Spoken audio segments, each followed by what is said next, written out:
Alrighty, welcome my friends. It's 12 noon. It's Thursday. It's the 31st of January, and we're in class, and we will jump right into it. We're on patch air. It's a beautiful day. It's sunny and clear. I don't see any chemtrails in the sky today. A couple of feet of snow on the ground, not really.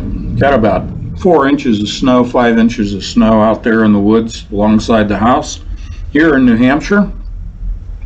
The birds visited the bird feeder. The weather has finally warmed up enough that they're entertaining me outside the window here in my loft. It really is just a fabulous view, and Kathleen and I are so appreciative and humbled by the provision of the Lord. As He takes care of the birds, He takes care of us as well. So, all righty. So let us see.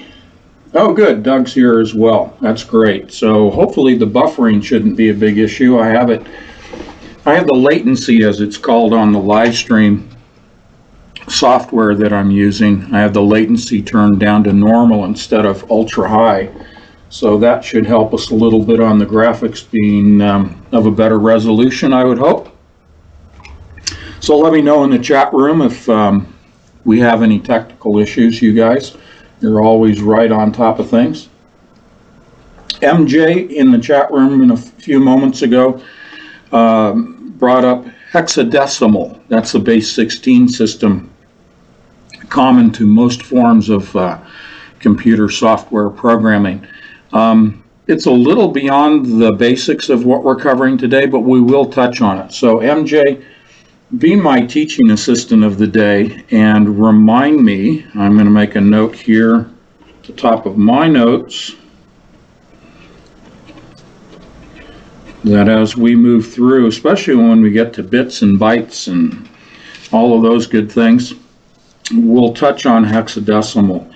What's interesting is the base 16, and recall from the discussions that Kathleen and I have presented to you extensively on geomancy. I mean, I'm almost reluctant to even say the word geomancy or D-wave quantum computers because I talk about it so much. Or as Sharon brought up, the whole thing about buckyballs, Buckminster, quantum computing in general. I apologize if I repeat a lot of things that I go back to, but everything is just so interconnected. It's hard to avoid repetition. But base 16 relates in geomancy to the 16 basic figures that are utilized. They're actual numerical figures, 4, 6, even 8, but base 16 makes up the 16 configurations of geomancy. And we see this pop up, these cross correlations in computing, classical as well as quantum, because they have their origin in the same place, if you will. Geomancy, predominantly in the historical tracing that I've done, Kathleen and I have done, we're looking primarily at South Africa, but it of course has spread around the world. Without going off on that tangent too far, we're looking at just not only the fact that there are 16 figures in the divination process of geomancy, but we also have binary as a further lower level foundation to base 16. When I look at quantum computing, when I look particularly at the number of qubits that are used in quantum computers, specifically with D-Wave, they have advanced the number of qubits in each generation of computer that they have sold to the intelligence agencies and private companies. And the number of those qubits advance in a base 2 system. So we have, the first model was 128 qubits, then 512, 1024, 2048, 4096, and so forth and so on. And I've advanced those numbers mathematically just out to 16, which is over 4 million qubits, out to 16 projected models of quantum computers that perhaps D-Wave will build, perhaps have already built. I'm reasonably confident that they have, based upon the 2018 announcement at D-Wave, that they were simulating qubits in software, in silico. If you look at the notes that we have today, that's a term that we will take a look at, in silico, or computer modeling of qubits, so that they are able to test the viability before they build the hardware, the viability of a system that may have, in the number of 16 models of quantum computers, using a base 2 system of advancement of the number of qubits on a qubit chipset, out to 16 models. And I believe that's the limit, because it has its origins in geomancy. It is a divinatory mechanism, much like Ramon Lull in the 12th century came up with combinatorial optimization. I don't think he was the first, but he formalized it in terms of putting it down literally on paper, wheels within wheels, that you could rotate on paper with figures, both hexadecimal, MJ, numerical as well as alphabetical, on these wheels, concentric wheels that Ramon Lull developed and labeled as combinatorial optimization, the optimizing of probable solutions in a combination of solutions. Exactly the operating system of D-Wave's quantum computers. So MJ, thanks for reminding me about hexadecimal, because it has all of those cross correlations, what I like to call as crossovers, because as I mentioned yesterday in the live streams, the areas that I tend to focus on within the broader context of scientific disciplines, being particle physics, quantum mechanics with colliders and accelerators, over to the DNA research, the human genome, and then bringing it into focus with quantum computers themselves, these cross correlations, crossovers. So nothing operates as an isolated system. There is no system in our reality, within our reality of the universe, that is isolated. And that's the beauty of God's creation. They all support one another. So we're going to look at some of the nuts and bolts of God's creation today. And before I get into this, yes, Sharon, the 16 is related to the 600 cell tetrahedron. Great question. The 600 cell tetrahedron.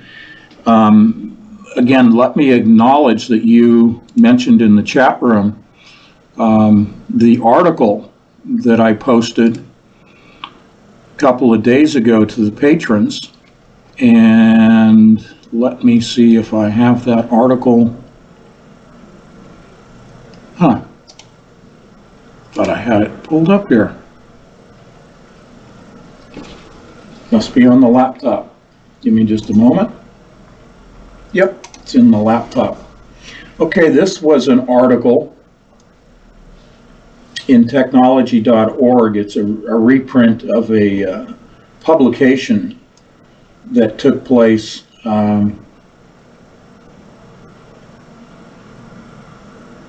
see where they published it. I think it was in Nature.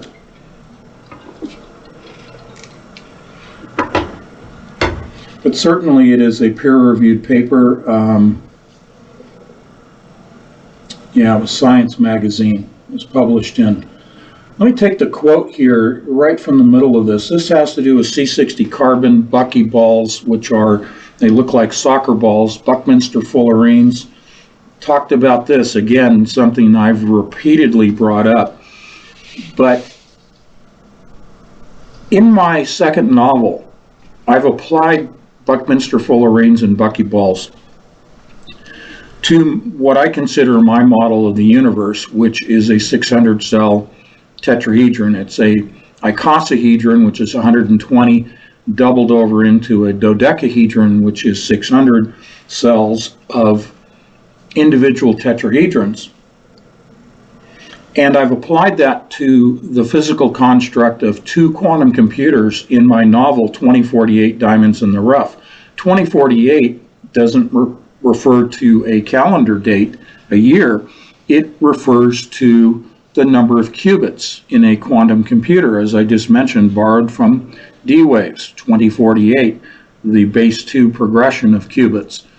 And so 2048 qubits represents the number of qubits in the enemy's cubic design quantum computer. We essentially have a war between the spherical 600-cell quantum computers composed of buckyballs versus the cube-shaped quantum computers that I, in the novel, cite as having been manufactured by the S Corporation, not by D-Wave, because they didn't want to get sued.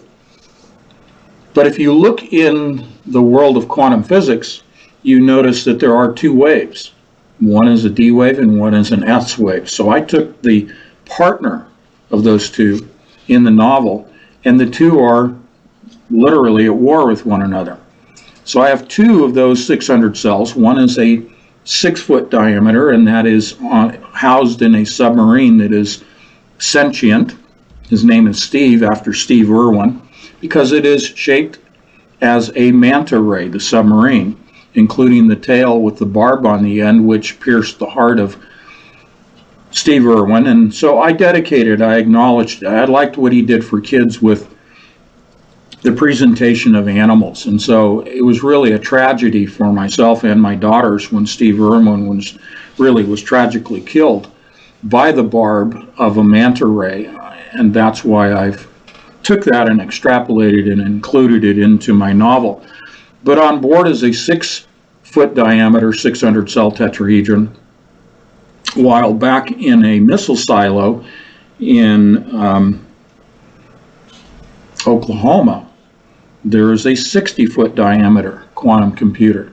Those two gang up against a string of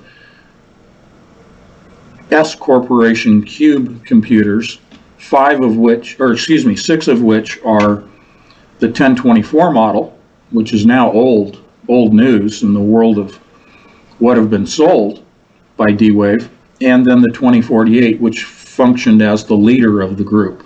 And all of this battle takes place where the 7 churches written about in the book of Revelation by John from the Isle of Patmos. So there's some biblical crossover going on there. But that's the backstory. Yes, buckyballs have an absolute correlation to 16 in the sense that we are talking about a base 16 operating system, software system. So I didn't depart from normal programming language of base 16, the hexadecimal system, in the novel, but looking at the fact that the number 16 is part of base 2 as well as hexadecimal, it is included in that 600 cell configuration. For those of you that haven't heard the story that I've repeated many times about the model of the universe being a 600 cell tetrahedron, it goes back to, again, the buckyballs and Buckminster fullerenes. These are C60 carbon. And if you look at the article that I sent to you, it does cite the buckyballs, which are 60 carbon atoms arranged like a soccer ball. And the uniqueness of this configuration is such that it is so uniform that when you are changing the state of a buckyball, if you are changing the spin of the buckyball, it is a uniform, it is equally distributed change in spin and change in frequency. And that's the inherent nature of a quantum computer, is it is based upon spin. The quantum entanglement, you have a spin up of one particle that's entangled with one that has a downspin, and then magnetically you change their spin, you change their state. That represents the binary 0 and 1 in quantum computing. So changing the state of a buckyball is changing its half spin integer. The The crossover here of buckyballs, the origin is that our Buckminster Fuller is well known, famous for his production of the geodesic dome, but also the spherical geodesic dome as a sphere. These are made up of tetrahedrons that he stated that the prima materia, the first primary material of the universe, if it was enclosed, the material, the matter, and the energy before the Big Bang, and I'm not an adherent to the Big Bang, I prefer replication, but in the storyline of a Big Bang scenario, prior to the moment of the first explosion, he theorized, and I agree with him, that the simplest shape, known as a polytope, which is poly mean many, many shapes, you have a tetrahedron that has 4 pyramids, 3 standing up and 1 is your base. And that polytope is the simplest form that could enclose a volume. So the prima materia of the universe was housed in a tetrahedron. And then in what I call the process of replication, you have multiplication, replication, multiplication through division. Now this is seen in cell mitosis, in the dividing of our cells in our bodies, in living organisms. You multiply those cells by dividing. They bifurcate, an exact copy, and they multiply. This is the same system that I believe accounts for the expansion of the universe. And that expansion of the universe, I believe, is a replication of the prima materia, the first material housed in a tetrahedron. All of the energy and matter that comes from energy that's in the universe, I think, continues to be encapsulated in this ever-expanding number of replicating tetrahedrons. At the outer edges of the universe, we see the buckyball. We see the C60 carbon. We are made of carbon. I believe that if we could travel to the outer edges of the universe, we would find that the universe itself is a sphere, a spherical arrangement.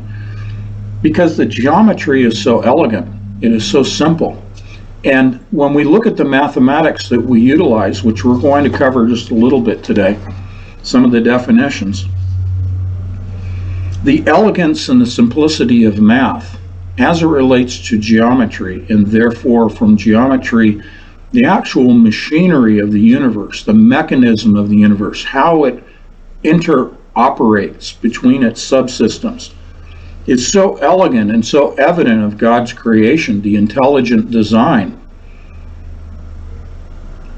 that if prima materia is in the simplest polytope of a tetrahedron, then the universe must therefore expand out into the simplest and most elegant geometric form from those tetrahedrons, which is the 600 cell tetrahedron.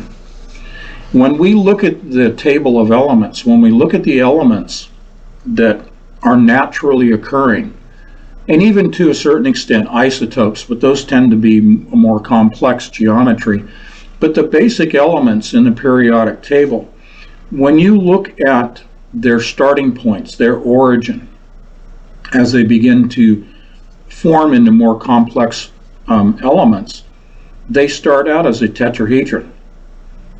They then become the 5 platonic solids of Plato. You have the sphere, you have the cube, you have the triangle, you have the pyramid. So the elements themselves represent this notion of tetrahedrons and buckyballs, C60 carbon being comprised of tetrahedrons. It is a geodesic dome or geodesic sphere, and therefore the C60 carbon, when it was discovered, I think the article says in 1984, was observed of having this soccer ball-like structure. Of course, they immediately acknowledged the previous research and work of Buckminster Fullerene, hence the name buckyball. So that's the backstory, and I really appreciate you guys paying attention to the things that I do send to you. I don't send you a lot. I try to just send you what I feel is notable. And of course, this backs up my whole notion of my model of the universe, but also my notion of what would be the physical construct of a universal computer. A universal computer, loosely defined as a computer that can run all present day algorithms, known and unknown, and all future algorithms, again, unknown because they're in the future, but future algorithms that man could, even unforeseen, not just the foreseen, but the unforeseen algorithms that man could create, that a computer being universal could advance into the future and still be able to process future algorithms. In order to do that, in order to build a universal computer, it must operate in the same manner, must have the same mechanisms as the universe itself, because the universe is comprised of information. And we've kind of touched on information before, but information is represented by energy, which is then represented as matter. Information is the arrangement of energy that we then measure, but it is energy and it is matter. When you hear scientists talk about information, the universe is made of information, this is really what we're talking about. To take it back to the starting point, information is the mind of God. Information is the information of the mind of God. So when we see the universe, not in a New Age way, but in a Christian perspective, acknowledging God as our creator and the creator of the universe, we are seeing our reality as a representation of the mind of God. We don't understand everything in the universe because we don't have the mind of God. We don't have all of his information. But the universe is created and produced from his mind. When we see in Genesis that God spoke everything into existence, when he said, "Let there be light." Okay? That's him expressing from his mind his information. And his information, literally, the crystallization, as we showed on Sunday with the movements of Satan versus the 28 moves of God, that crystallization, those laying down of lines that form walls. Walls are a lattice work at a scaffold. We're going to see that in the notes today. That scaffold, those laying down of lines that build the structure of the universe, we view in science as crystals, the crystallization. So it's apropos, it's wintertime, and if I were to walk outside today, I think it's about 20 degrees, 25 degrees outside, then of course I would see my breath. That is the crystallization of the moisture. You can use that as an example of when God spoke everything into existence, his information produced those energy waves of his voice, sound if you will, but energy waves. Speaking is a way of describing energy waves. And the physical matter were the crystals. Now you know that crystals have a scaffold, they have a lattice work of arranging atoms and molecules in a very structured fashion. And on Sunday when we showed you those videos, in talking about vectors and laying down of lines that become walls and God's 28 steps ahead of those of Satan, we have the advancement of the growth of crystals. Again, that's replication. Those crystals are tetrahedrons. It is a replication, a multiplication through division, that you see that appearing as an advancing line, an advancing front of those crystals seen under the microscope. And we see all of the pastel colors. Those colors represent energy. Okay? But this is all information. So quite naturally, when you have a system of lines and walls in geometry, you have a coherence, and that coherence geometrically is represented as we see in the C60 carbon, one of the elements in the table of elements.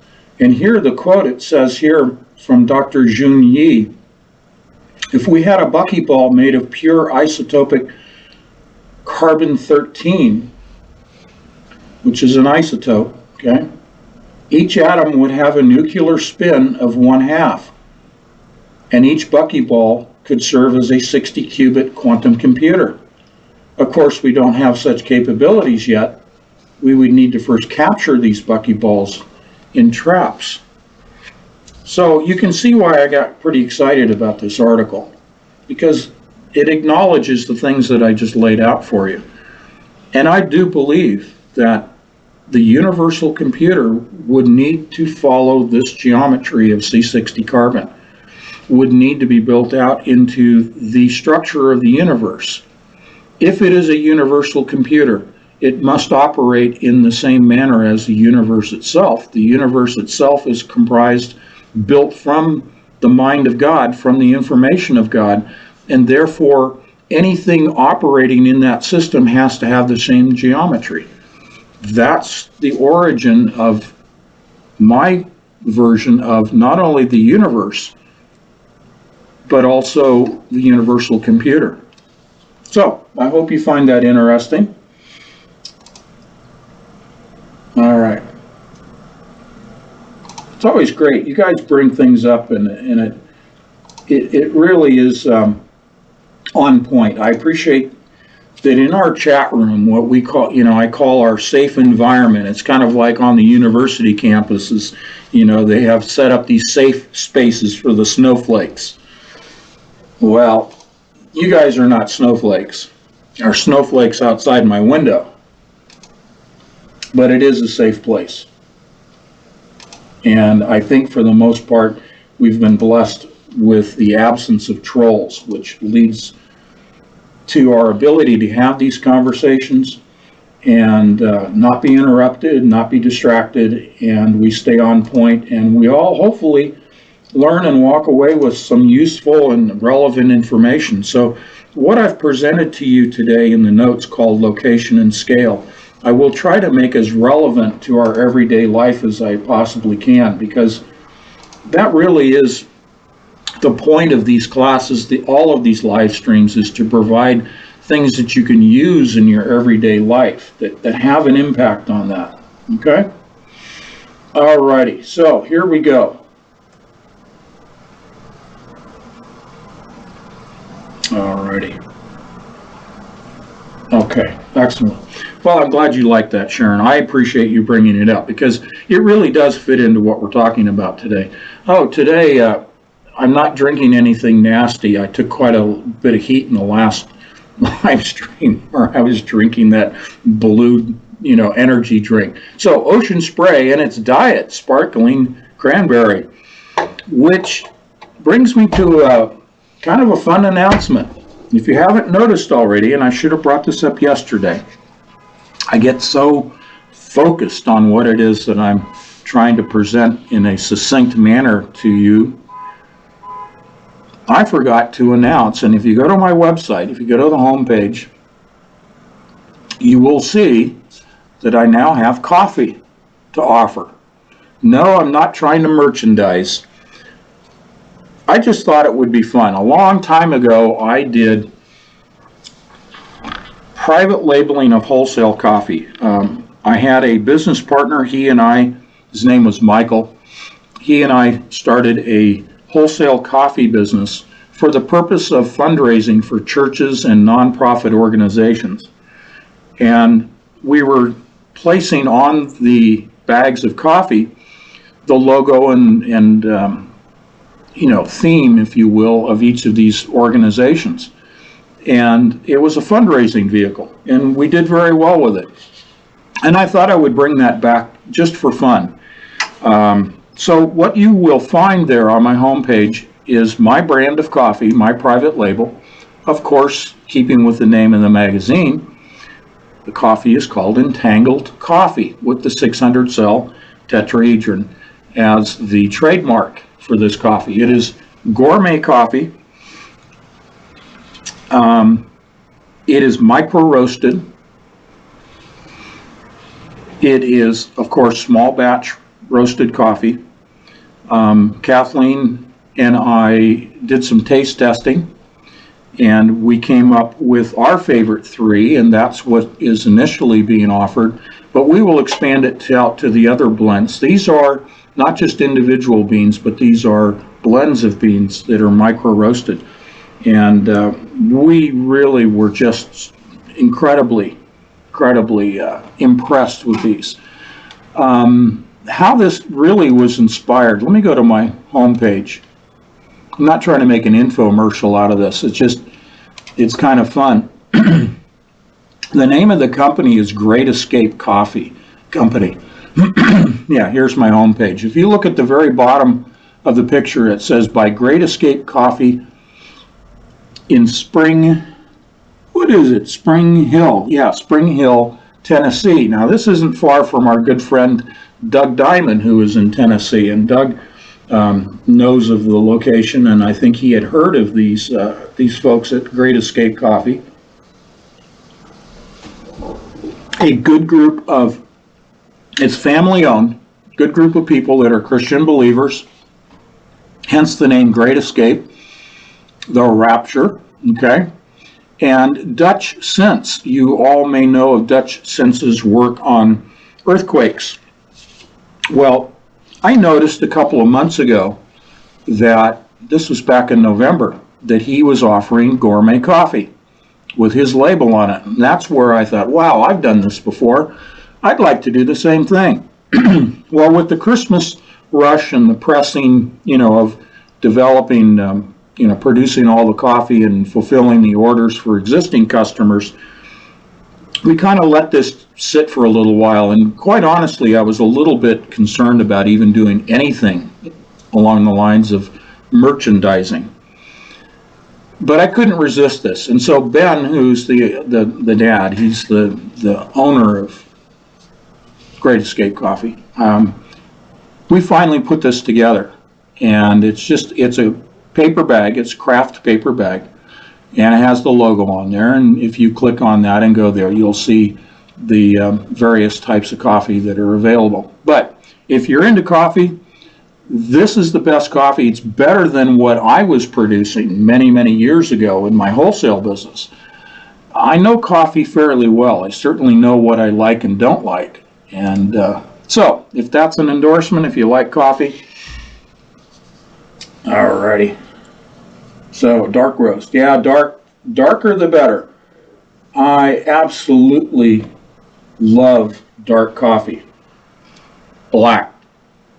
I don't drink it all the time. I tend to stay with juices, but Kathleen and I do enjoy coffee in the morning. And so it's just fun. It's a lot better than Starbucks, Dave. Dave Williamson. Starbucks is not a gourmet coffee company. You should see the size of their roasting machines and their roasting facilities. This coffee, I think the roaster is about this big in diameter. Just a little micro roaster machine. You can almost call it a desktop. It's a little bigger than that. But great stuff. All right. Enough of the infomercial. Let's get on with the class today. I'm going to put up on the screen here. I don't have a lot of graphics today. We're going to rely upon using our class notes. The one that I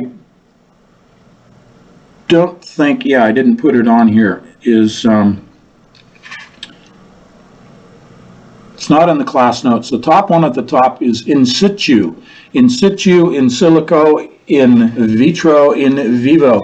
Obviously, these are Latin terms. The reason that I'm presenting all of this material today is that tomorrow the Entangled magazine, the February issue, is coming out. And I'm going to jump back. Here is the cover for the magazine. Let me get it up on the screen. This is courtesy of our good friend Doug Diamond, his excellent artistic talent. And that is the cover. Be out tomorrow. Okay, probably around noon. I tend to seem to do things at noontime, so probably around noon, the magazine will be coming out to you. And it's in keeping with the January issue, continuity between the two issues. January, we did the third strand of DNA, the mark of the beast. February, we're continuing with DNA, and we're going to discuss the beast.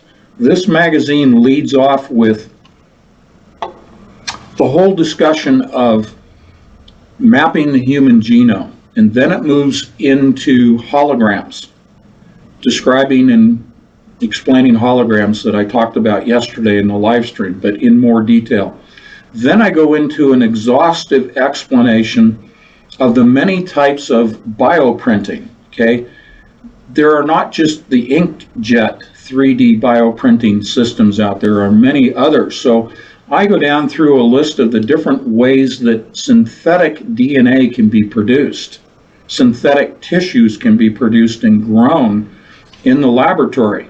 And this leads to, at the end of the magazine, my scriptural references to the image of the beast and my conjecture. Yesterday was heavily reinforced with the word conjecture.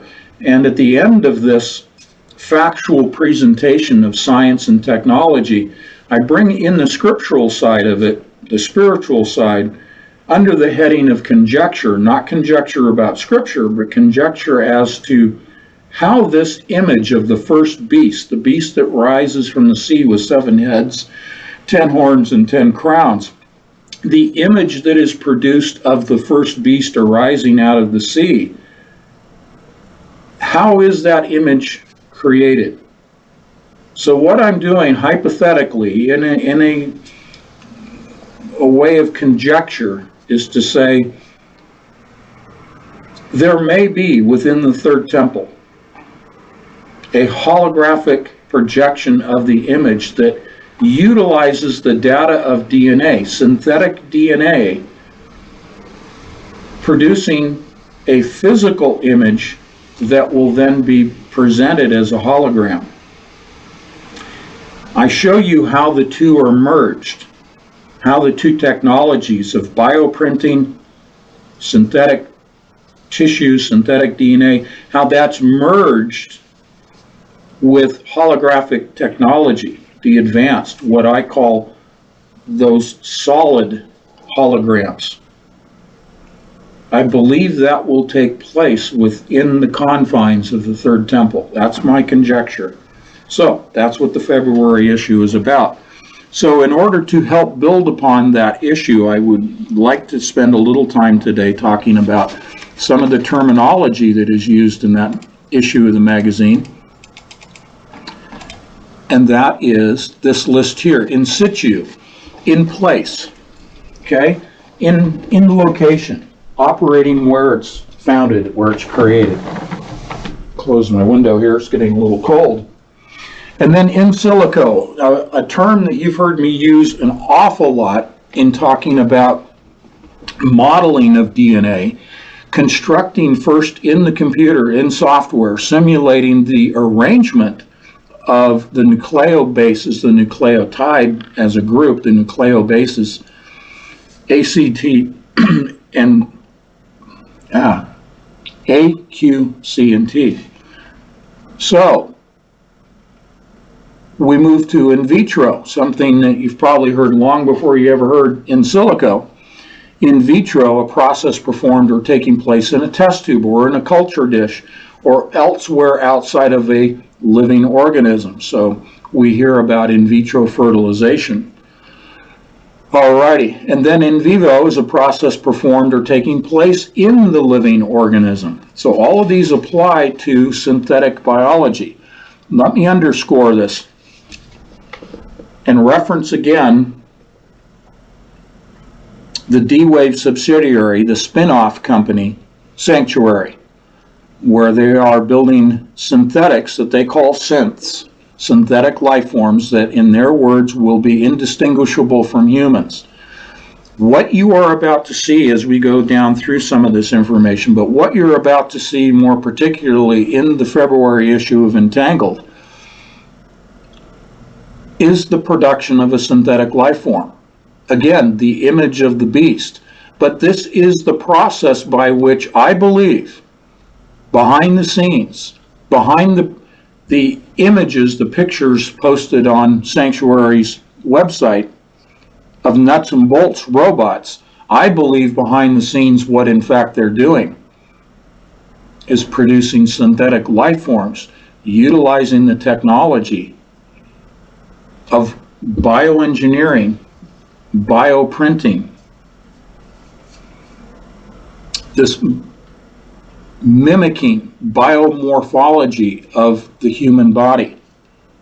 Because already we're doing this at the cellular level. Already we are producing synthetic organs, organ replacement in the body, and body structures like tracheas, the windpipe, replacing heart valves, replacing the ear, replacing the eyes, replacing joints and bones, replacing vascular structures of veins and arteries. All of these things are present day technology being bioprinted.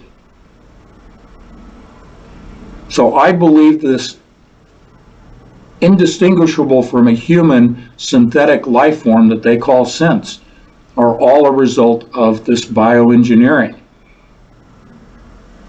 So these terms are very applicable to that process.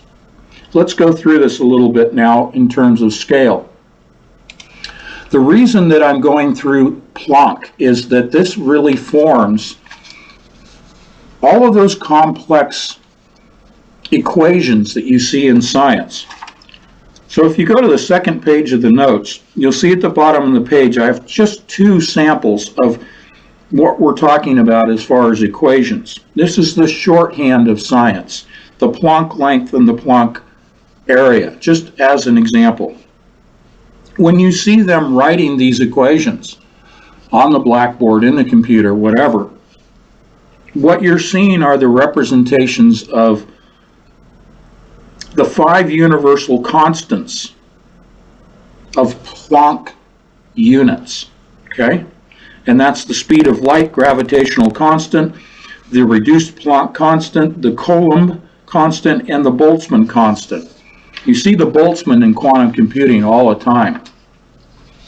Boltzmann machine is a random number generator, much like the,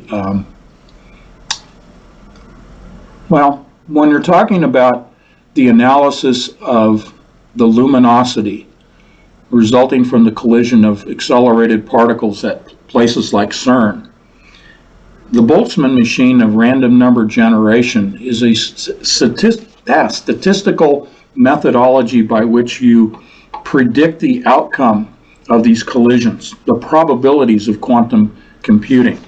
Okay, so that's the quick overview. Let's kind of go through these. I won't be real detailed. You can read this for yourself in the notes, but we're going to look at Planck units, scale, length, constant, and time. These are, when we say free of an anthropocentric arbitrariness, what we're talking about here is that we as humans can theorize. We can develop what-if scenarios. We can therefore develop our own theoretical systems of measuring. And that's really what we're talking about here, is the ability to locate particles and measure their location and their momentum and their movement. Again, building upon the previous live streams we've done in the Thursday classrooms. We started out in quantum physics talking about location respective to the Heisenberg uncertainty principle. We talked about superposition. We talked also about the observer, the detection process, and the measurement process of the observer, and the wave function and the collapse of the wave producing in that collapse matter, physical matter. And then we looked at vectors and coordinates as they relate to dimensions. The next live stream we did the essential numerical system of binary, balanced, ternary, and quaternary. Then we did, the next live stream was on the movements, the recursive movements of vector lines as well. So all of this is building. You can see where we're going in the train of thought here. Location, mathematically, we discussed with the Heisenberg uncertainty principle and with vector lines expressing momentum and direction.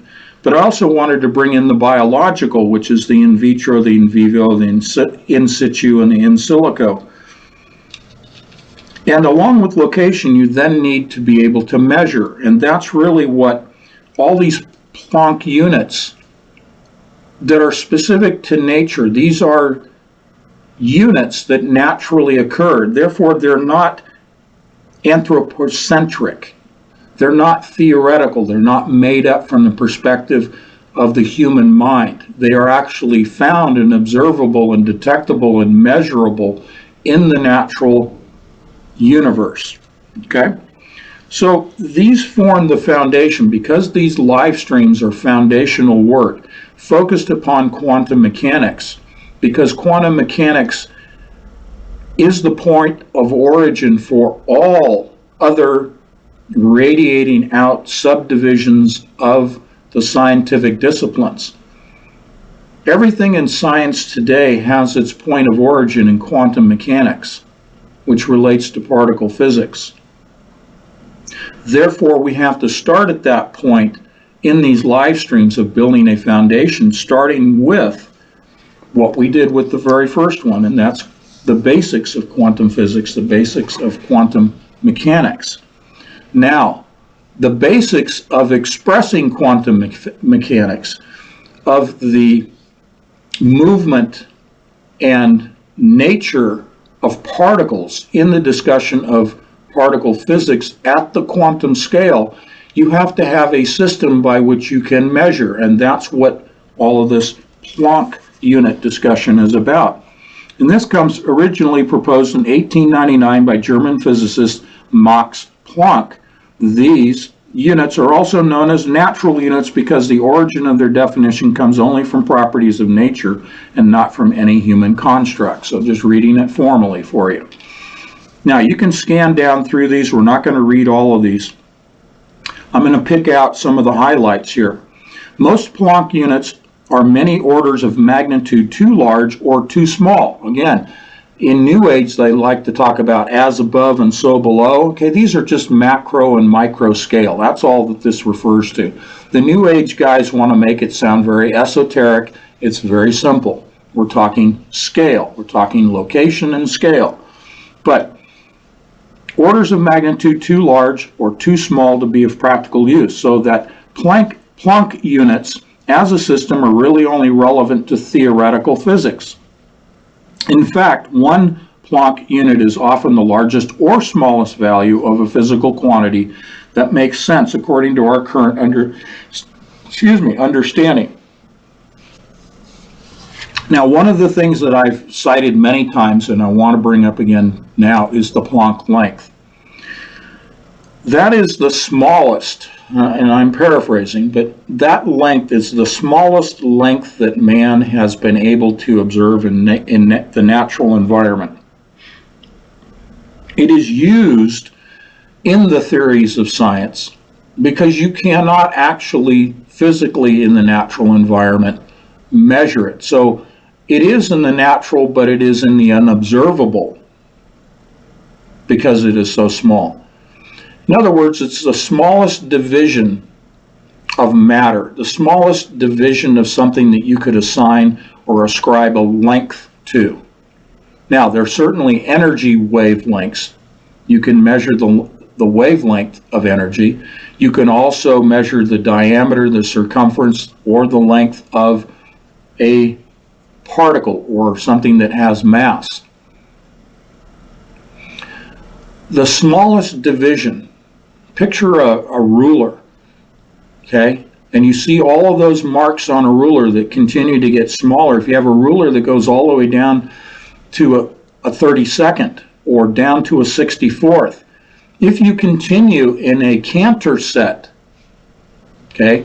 If you're familiar with Cantor sets, it's that dividing and removing. It's dividing and then removing the third. You're continually dividing and reducing down in a Cantor set process, smaller and smaller, reducing down in scale.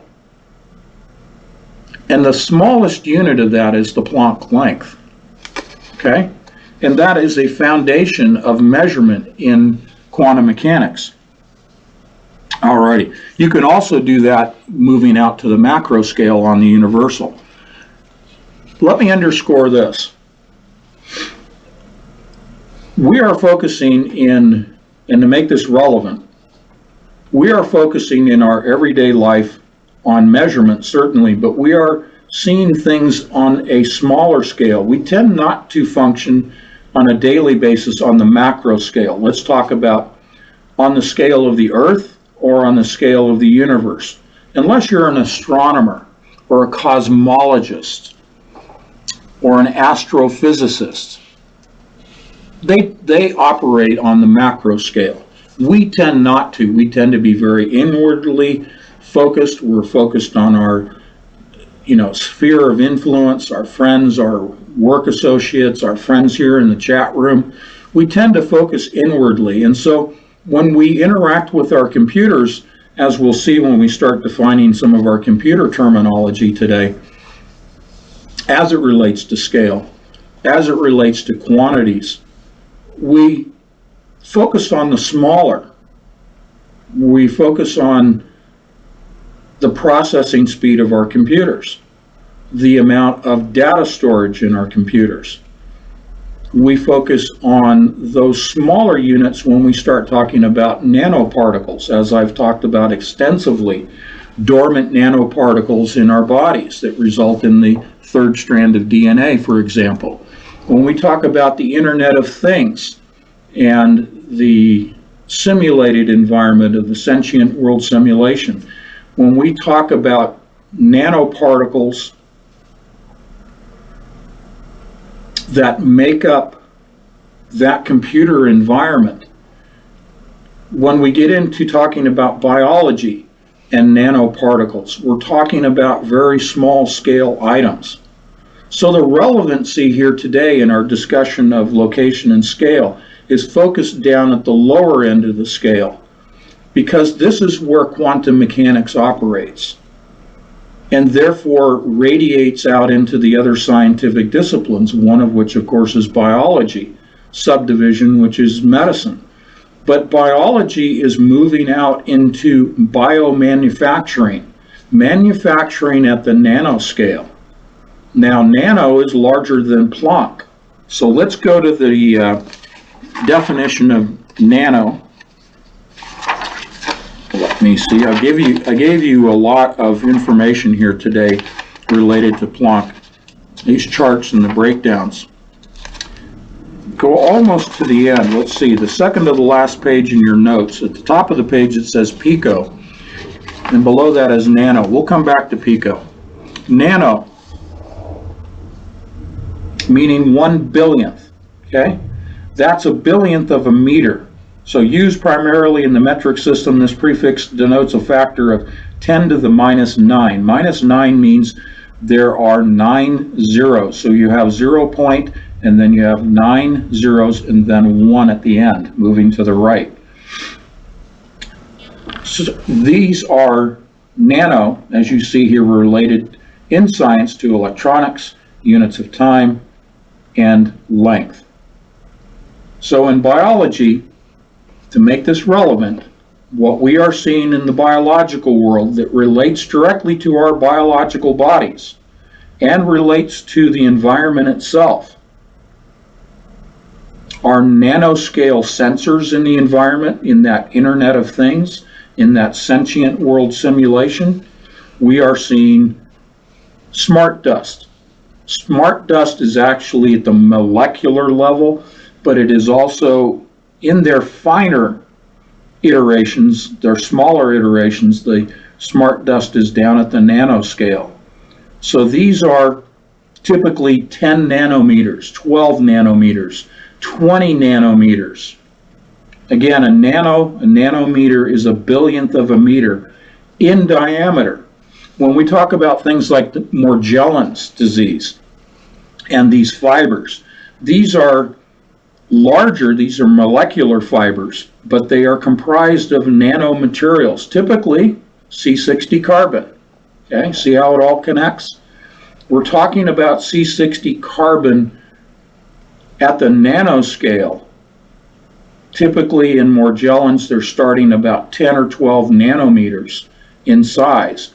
Call it smart dust at that scale, if you will. And then they begin to assemble through this replication, okay, multiplication through division of tetrahedrons, forming C60 carbon, forming into the larger molecular structures known as the fibers of Morgellons disease.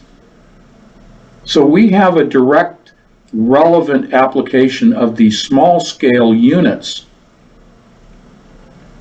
Planck is smaller than nano, just to be very simplistic, okay? But quantum mechanics and all of science, they write their equations, they write out their theorems, they write out their theories, and then their equations to define and work through their theories, they write them out using the shorthand of Planck units. Okay? These are agreed upon units, standards, they're building blocks that allow this shorthand of mathematical equations. Rather than writing out the entire measurement, you're using a shorthand measurement system. Now, the next live stream, next Thursday, we are going to be talking about those equations. We won't be doing the math, okay? We're staying at the basics, but we're going to do the equations, the shorthand, that includes not only the Planck units, but it is also going to include those symbols that represent, in shorthand, that represent agreed upon laws and actions, agreed upon theorems, things that have been empirically proven in the laboratory through repetition and third-party repetition and third-party confirmation of theories in the classroom that are then translated into figures, into that shorthand that can be used in the expressions on the blackboard. I'm saying blackboards just because, you know, it's old school and everybody, you know, understands what I'm saying when I say that. But certainly this is done in software. So next Thursday, that's what we're going to use as our next step in this building block process of understanding quantum mechanics. So again, for today, let's go to pico, which is at the top of the page. That's smaller than nano. Nano is a billionth of a meter. Here we are talking about a trillionth of a meter. In biology, in nanotechnology being used for, let's call it the warm and wet biology, we are also seeing, and this is in the magazine tomorrow, the extension of biological engineering into materials manufacturing. When we hear about nanobots in our bodies, when we hear about material being transported like drugs through our body, through nanobots, nanorobots, nanomachines, those are actually quite large in comparison to where things are going now, which is the picobots, pico-sized robots, even smaller than the nanoparticles. This is relevant because at the pico scale, we're talking about delivering atoms to specific areas in the body. When we talk about the third strand of DNA, that's a huge scale. That's nanoscale stuff. When we have discussions about how can they affect our mind, how can they change how we think, as one example. You can talk about the rest of the body if you want, but focusing on the mind, how can they change our mind? How can they control our thoughts? How can they manipulate our thoughts? How can they plant thoughts? Now, in the live stream, I think yesterday, there was a question in the chat room about voice-to-skull technology with respect to the recent article that has come out, which I consider old news, but the article that came out about a week ago, making a big thing about using lasers to implant thoughts, implant memories, implant information into a human mind. That's old school technology, folks. But at the picoscale, at the trillionth, you can deliver zeros and ones. You can also deliver biological material down at the atomic scale, literally delivering a few atoms at a time, medications to the brain. Delivering picobots, in addition to nanobots, but picobots that then penetrate down at not just the cellular level of the brain, but all the way down to where I have brought you before. It's kind of like that old sci-fi movie with Raquel Welch. Who cares who else was in it? Raquel Welch was in it, right? Fantastic Voyage, and they miniaturized the submarine and the people that were in it, and they floated through the bloodstream, and they went to the guy's brain, to the tumor, and they zapped the tumor with a laser, okay? If you haven't seen that movie, it was way ahead of its time. Forget about Raquel Welch, and I know my wife will give me a hard time about it. Anyway, the point is delivery in the mind down to what I've talked about before, the tubulin dimers. This takes us back to C60 carbon, to buckyballs and Buckminster fullerenes. Fullerenes are tubes built of soccer balls. Or imagine arranging soccer balls into a long tube. You've heard of carbon tubes. We mentioned Morgellons, those fibers. Those are carbon tubes. Those are tubes built of C60 carbon. Those are buckyballs arranged into a carbon tube. This is used in manufacturing. This is, you've heard of carbon fiber. Down at this nanoscale and picoscale, we are talking about carbon fiber. It's the same thing. In the human brain, we have microtubules. We have about 10 to the 19th power, if I recall correctly, 10 to the 19th power of microtubules within one human neuron. And there are over 1 billion neurons in the human brain. An individual neuron, 10 to the 19th power of microtubules of C60 carbon, of which in those tubes are housed tubulin dimers, which there are about 10 to the 29th power, I think, or 10 to the 32nd power. I don't have any notes on that in front of me. Of tubulin dimers. Dimers means pairs. Those dimers are zeros and ones. Okay, this is in the scientific literature. I'm not speaking euphemistically here. Therefore, our brain operates using a binary system of zeros and ones as a quantum computer using tubulin dimers. Now, what does that have to do with picobots? It means that at that tubulin dimer level, and again, those are housed in the tube of the fullerenes, the Buckminster fullerene microtubules of C60 carbon. They are affecting the mind down at that scale.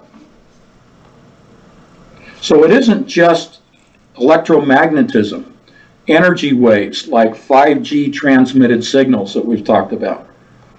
Certainly there are energy waves that affect the frequency of the brain.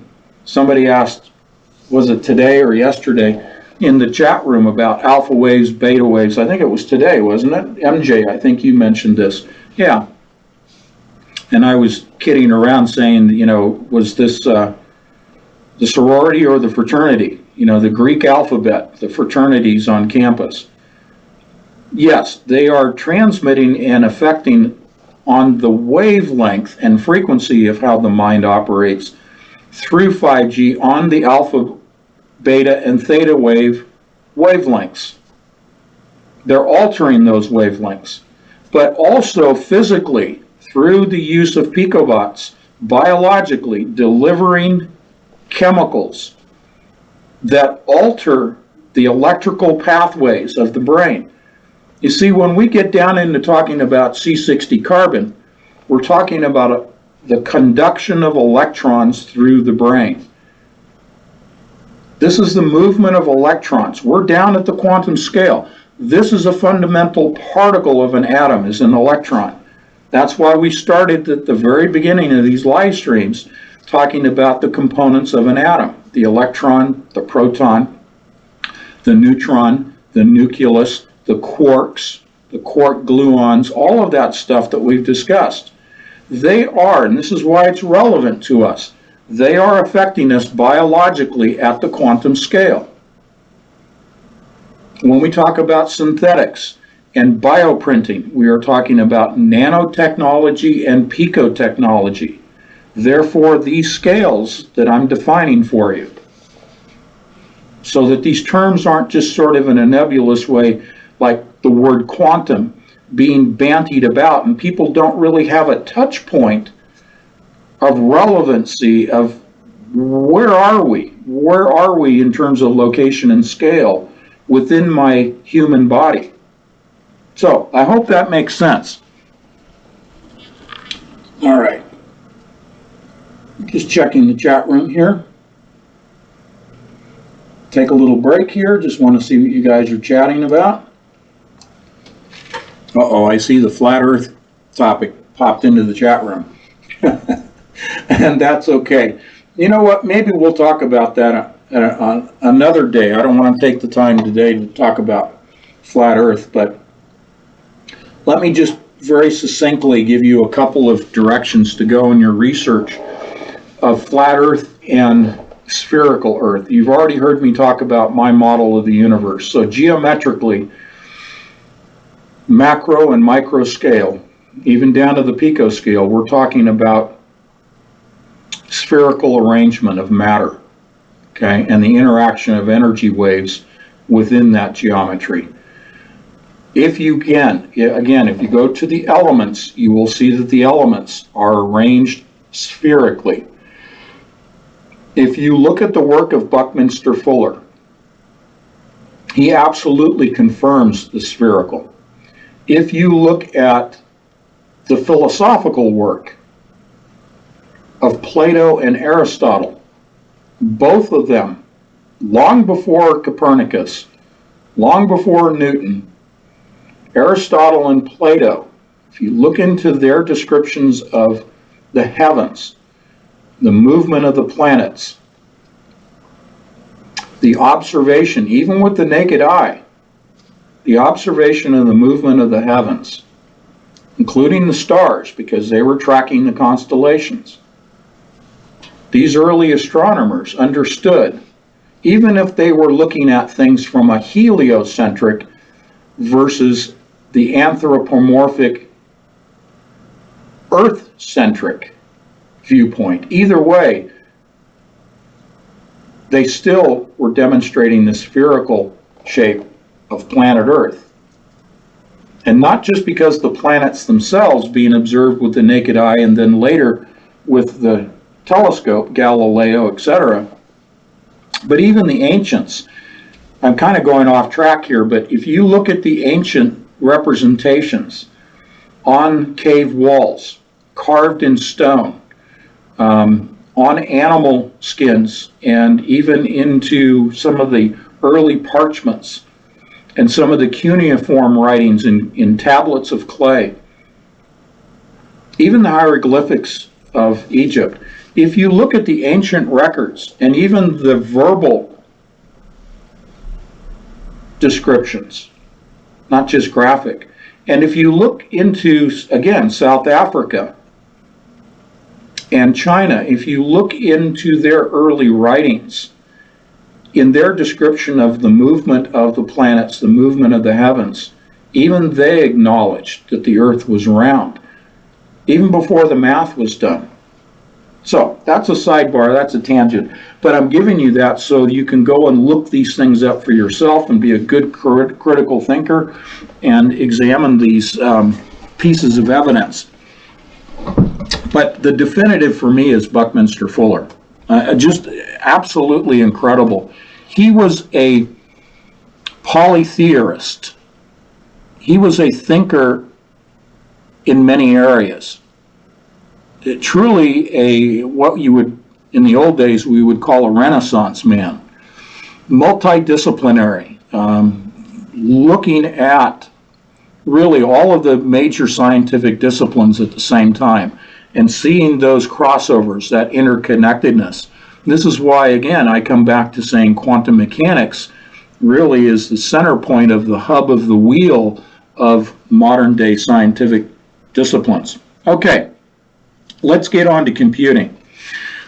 The basics here, and again, this will bring us into hexadecimal base 16 computer software without getting into the weeds on it.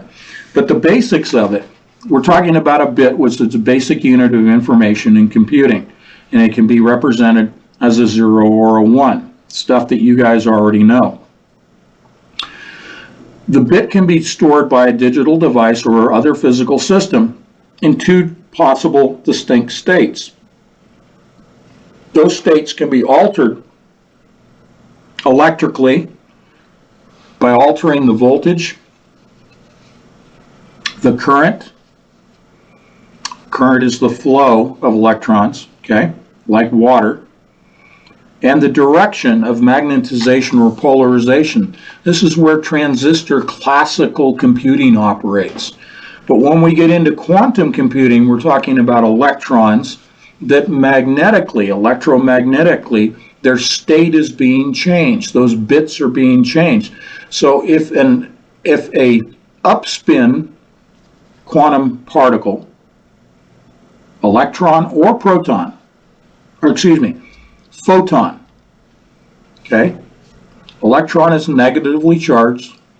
A proton is positively charged.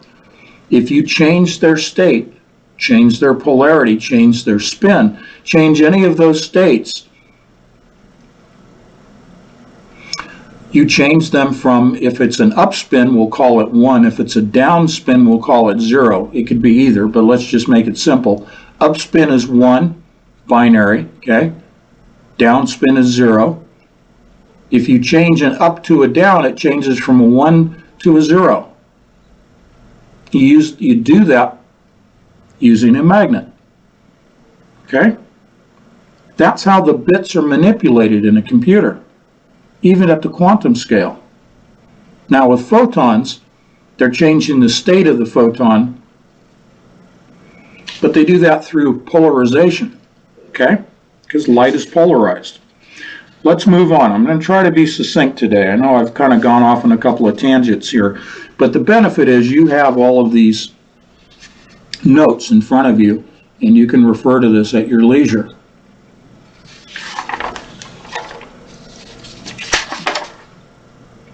Some of the terms that we have heard in computing that are kicked around a lot, but I think we need to make relevant again to our daily life, because when we're talking about creating synthetic life forms, we are talking about in silico, in the computer. Okay, going back to our definitions. Modeling in a computer, and when you are modeling biological materials, the building blocks of DNA, so to speak, when you are talking about the numbers of cells that you're growing, that you're bioprinting, you quickly get into some very large numbers, both in the software side of zeros and ones. You get into very large numbers of data storage, and also in the throughput, the bandwidth, how fat is the pipeline. And we get into things about latency of that data transmission in the biological discussions of synthetic life forms. So the data storage that represents in silico your biological elements And then the output, let's say an output through a bioprinter, of which there are many variations, again, that I'm illustrating in the February issue of Entangled. But the output of those bits that represent the biological construct of DNA, DNA being a foundation, of course, of all of biology, you start getting into some very large numbers in the output side of the numbers of cells. And even smaller than that, going down from the cellular level down into those elements that made up DNA, the building blocks. That's why numbers are so important to understand their definitions.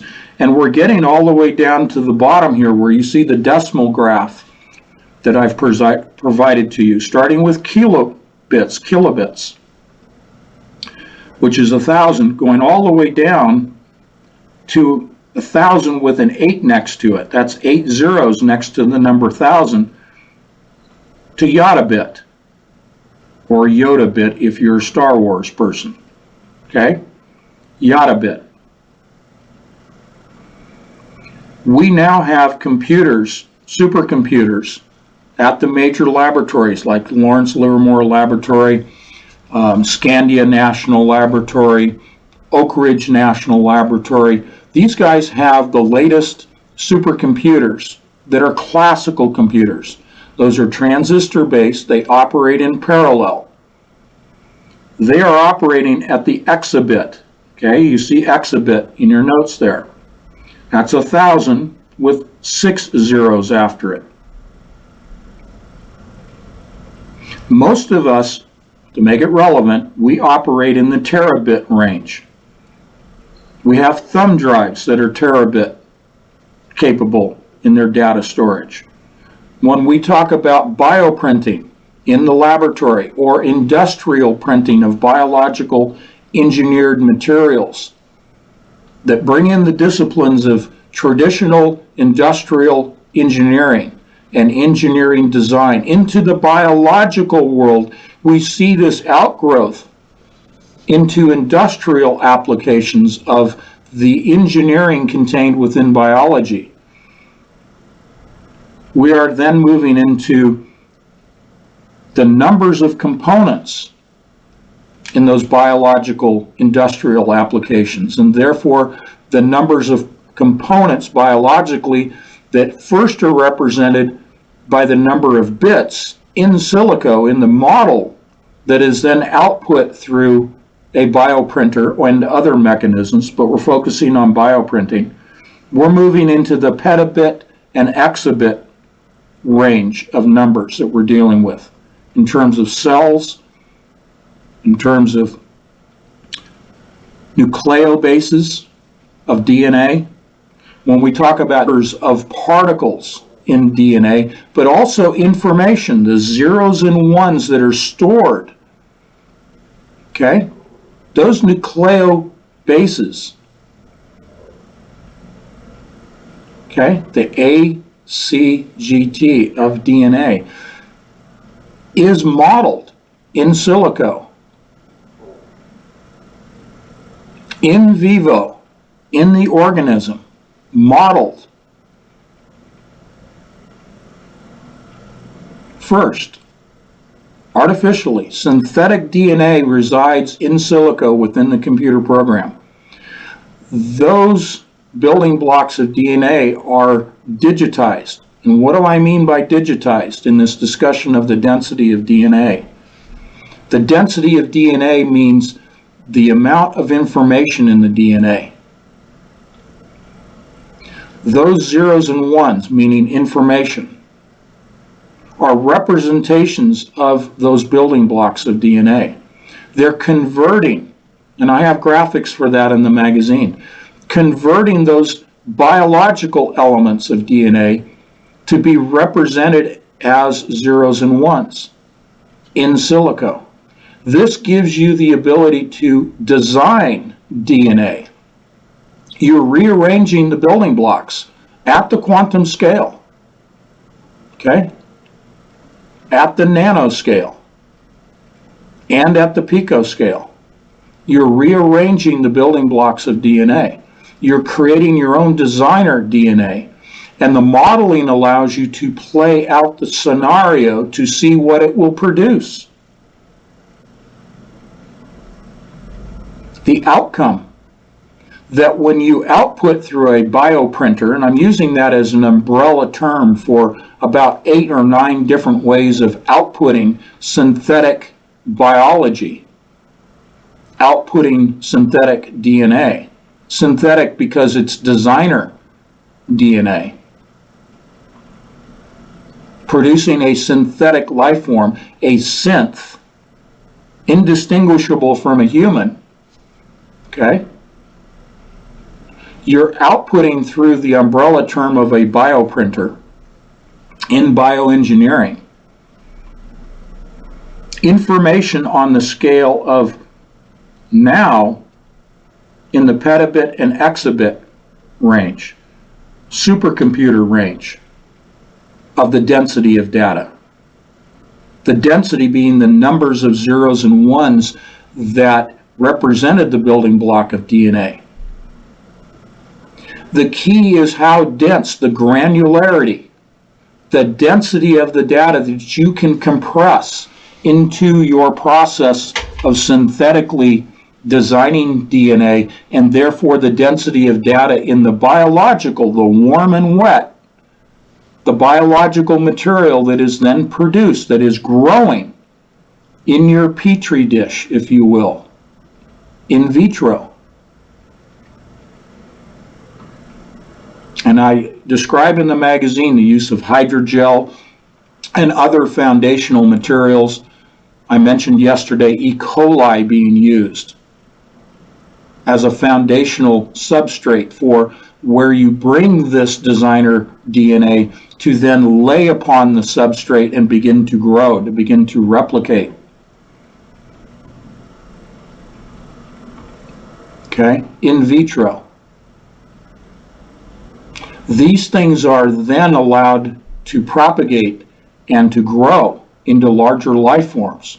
Some of them certainly take the form of medicinal applications, medications, pharmacological applications for the treatment of disorders in the body and deformities in the body. And then they become in vivo. Okay? Now, exabit supercomputer laboratories like Scandia National Laboratory and Oak Ridge, okay? They're moving to zetabit and on to yotabit. Let's talk about data storage. Let's take a little sidebar here. You know that you're aware of the threat assessment centers, the NSA data storage centers like they have in Utah and they have in Texas and they have in New York. Those data centers now are at the bottom of this scale, all the way down. We say bottom of the list. It's at the largest scale, to be correct. Those data centers, in terms of data storage capacity, are at yotabit scale now. I'm not talking about processing. We're not talking about bandwidth. We're not talking about throughput. We're not talking about computer speed. We're talking about just the storage of binary information. All of those bits are now down at the yotabit. That's 24 zeros. 10 to the 24th. That's 1,000 with 8 zeros, or 10 to the 24th power. We can't even wrap our head around that. We are now at the yotabit level. Let's just, in human scales, let's start talking about all of the known particles in the universe that we can measure at this point. Even though science will say we've only measured somewhere between 5 and 15% of the observable universe. Well, how can you fix that number if you can't observe the rest of the universe? You know, that's the whole dark matter, dark energy discussion. That's another sidebar. I've explained that before. But we're talking about accounting for the number of particles in the observable universe, kind of a scale, to make it relevant, to make this a touch point. That's a lot of information. That's the surveillance system. That is recording everything that we do digitally. Okay? All right, go to the next page. Tera, peta, exabit, zetabit, and yotabit are explained in more detail. Let me give you a little sidebar in moving from computing to an example of energy. I won't go into this, but you've heard me talk about tera electron volts and peta electron volts as they relate to CERN, the Large Hadron Collider, the luminosity. That's the energy that is realized, described as luminosity, from the collision of accelerated particles.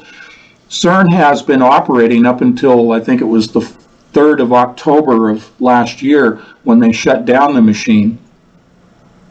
Had been operating for almost 2 years in what they called Run 2 at 13.5 tera electron volts. That's the energy from a collision, okay, of a particle, the mass energy equivalency of one particle. Understand that there are billions of particles being collided. Again, a very way out there sidebar. You may have read in the past that scientists at CERN try to play down this discussion of the energy released from the collision, saying that an electron volt, and they give a number, they may give 10 tera electron volts and say, well, that's about equivalent to the energy realized from the beating of the wings of a mosquito.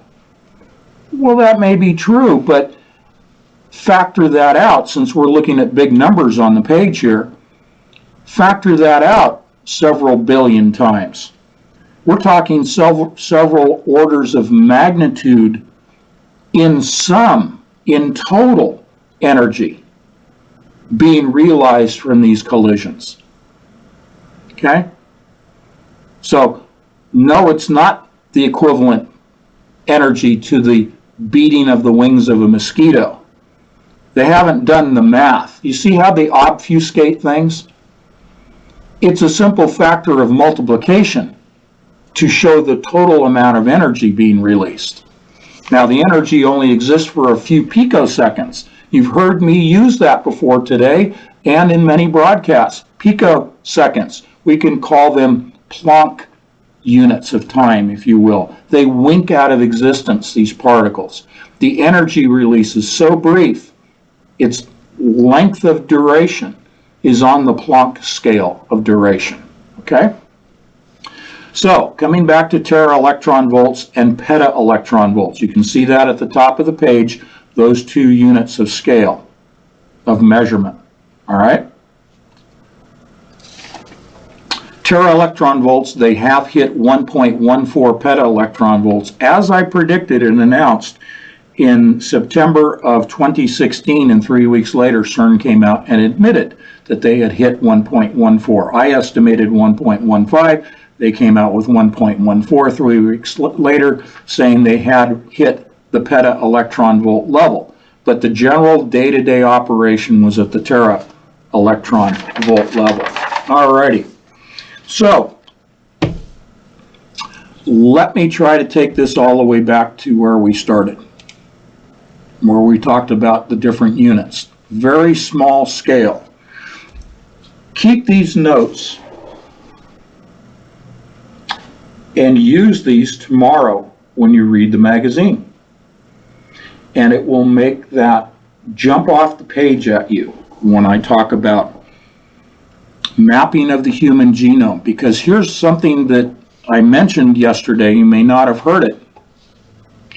Not only have they mapped the human genome, but now they're writing the human genome. So, just like I said yesterday, with a blank CD disc, plastic disc, plop it in your computer, And you have the ability to not only read the information on a disk, but when you put a blank one in your computer, in your CD drive, and you're able to write information, zeros and ones, onto that, that is the writing process of data. This is what is being done with the human genome. They are going to the in silico, as I have on the screen, the in silico process of writing the human genome. This is the synthetic process of creating synthetic life forms, both at the cellular level and at the human scale level, indistinguishable from a human. So this takes me to the conclusion of today, where I again will repeat what will be the conclusion of the magazine tomorrow. And it is my conjecture that the image of the beast will take form first biologically, bioprinted, synthetic life form, a synthetic image, a solid image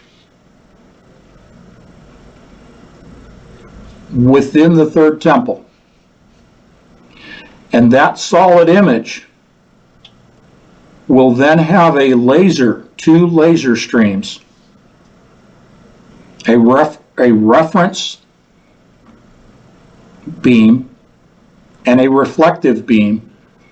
Those lasers, that's a split laser signal going through a beam splitter that will then reflect off of that solid biologically printed synthetic life form, a synth, within a room, call it the Holy of Holies if you will, within a room in the temple, the third temple. And that laser light will then reflect in the form of a three-dimensional hologram. And that hologram will be given the ability to speak, as it says in Scripture, and to perform supernatural signs and wonders, as it says in Scripture. The hologram will perform, quote, the miracles, because those miracles will be computer generated, and to be computer generated they must be transmitted by way of a hologram, a solid hologram. You're reflecting laser light carrying information, carrying very dense data, high granularity of zeros and ones, dense data by laser producing a solid hologram. All current technology already been done. And because it is a computer simulation, it is able to perform supernatural miracles observed by humans that have the third strand of DNA mark of the beast, that they are hive mind connected to in their worship of the first beast, which this image is, this holographic representation, that they believe will be a solid living entity in the Holy of Holies, in the temple. Now that's rather mind-blowing. It's in the realm of conjecture, but I don't think it's too far of a stretch of the imagination. Okay? Just kind of let that sink in a little bit. I'm going to check the chat room. Alrighty. See what you guys are talking about here. Okay, Dave, you bring up a great point. Dave in the chat room, to open up the pit, they have to get to 21 tera electron volts, right? That may end up doing this earlier than the 7.5 years when they finish changing out the magnets. Yeah, 2026 is when the collisions at the high power will be taking place with the new superconducting niobium and tin swapping out from titanium to tin, niobium and tin superconducting magnets. That's what they're going to be installing when they go to high power, high luminosity collisions in 2026. If the world is still here, I give you the shortcut. I don't think that's going to happen. I don't think 2026 is going to be a situation where the world is intact enough for these collisions to be happening at CERN. I don't think CERN's going to be in any shape to be doing anything. But before that, in about 2 years, Dave, low power, low level collisions are going to begin. Okay, and they will be using the SPS, the Super Proton Synchrotron, which is the ring-based circular accelerator, not a collider, but a accelerator that then injects into the main ring, which we know as the Large Hadron Collider. This is a daisy chain of pre-accelerators. The SPS pre-accelerates to 400 giga-electron volts, protons, that are then injected into the main ring, where it's further accelerated now to 99.99% the speed of light. Those particles are then in two oppositely rotating or circulating beams of particles are then crossed over and allowed to collide at 45-degree angles, or allowed to collide head-on, as in the case of heavy ions of lead, within one of the four detectors. Okay? So it's the pre-accelerator SPS that will then be providing through beam lines. These are straight lines that radiate out from a synchrotron. They will be doing low-level collisions in about 2 years. They will also be continuing to use the linear accelerator, AWAKE,